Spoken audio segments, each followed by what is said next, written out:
Button mushroom দিয়ে spicy গরুর মাংসের রেসিপি। আসসালামু আলাইকুম এভরিওয়ান, আশা করি সকল ভালো আছেন। আলহামদুলিল্লাহ আমরা ভালো আছি। আজকে আমি কিচেনে ইয়া সরাসরি আপনারা মাতিরাম। এখানে আমি পেঁয়াজ কাটলাম, যে জেং লাগে পেঁয়াজ, আর আমার খুব বেশি কষ্ট লাগে পেঁয়াজ কাটতে। আর দেখো আজকে রান্না করমু মিট, ব্রাজিলের একটা মিট, ওটা রান্না করমু মাশরুম দিয়া। দেখো মাশরুম আর আলু দিমু।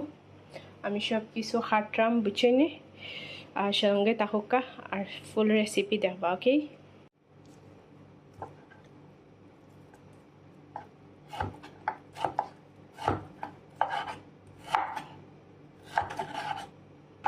সো আমার কাটাকুটি শেষ। দেখছনে যে নাইস করে আমি কাটছি, আর এটা খাইতে যে মজা।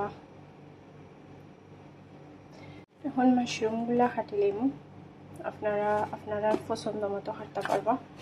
সো আমি ওলান কাটলাম, দেখো ওলান সব আমি সব দিতাম নাই, আমি ওর দেখলাম। সো দেখো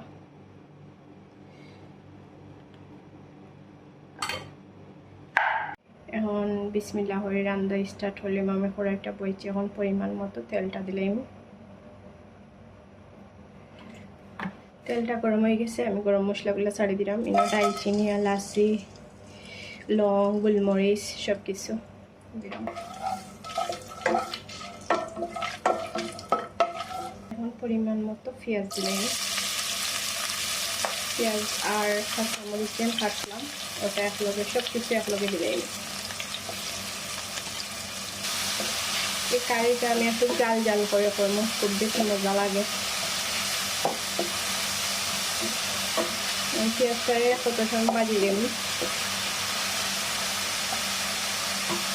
এখন পরিমাণ মতো লবণ দিলাম।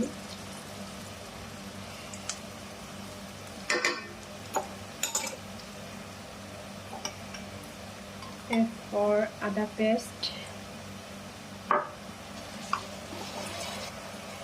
রসুন পেস্ট, এরপর একে একে সব পাউডার আমি দিলাম।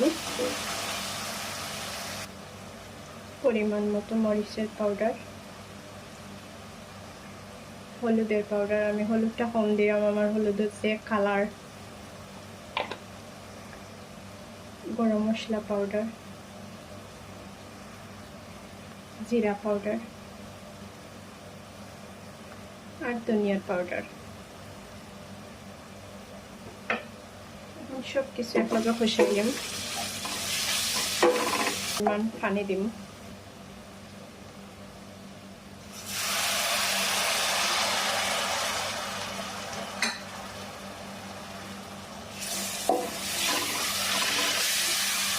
মশলা এখন বালাটিকে কষাইলাম। যত মশলা কষাইবা অত বেশি মজা। তো আমি মশলাটা কষাইলাই। মশলাটা দেখো অনেকক্ষণ কষাইছি আমি। এখন আমি আলু আর মাশরুমটা দিলাম। মাশরুম আমি আর এক পিস করছি, ওলান দেখতে সুন্দর লাগে, সো ওলান দিলাম।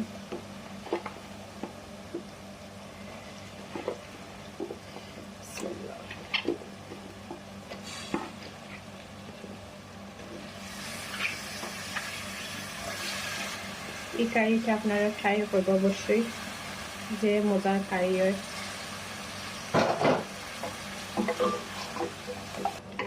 10 মিনিট জাল হওয়াইমো, 10 মিনিট বাদে মিট দিলাম।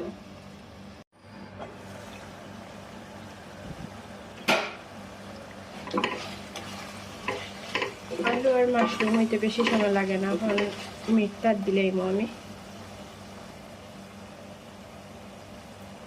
বিসমিল্লাহ।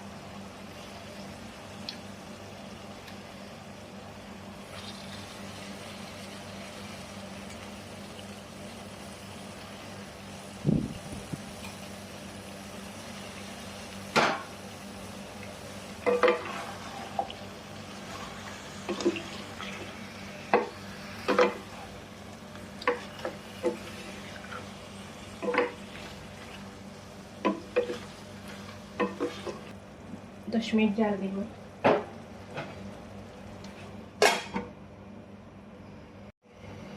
মাংসটা অনেক পানি বার হয়েছে, তো মাংসর পানিয়ে মাংসটা সিদ্ধ হয়ে যাব। আমি লাস্টে একবারে পানি দিব, এখন আর দিতাম না। দেন আইসে একটা লুকাইছে,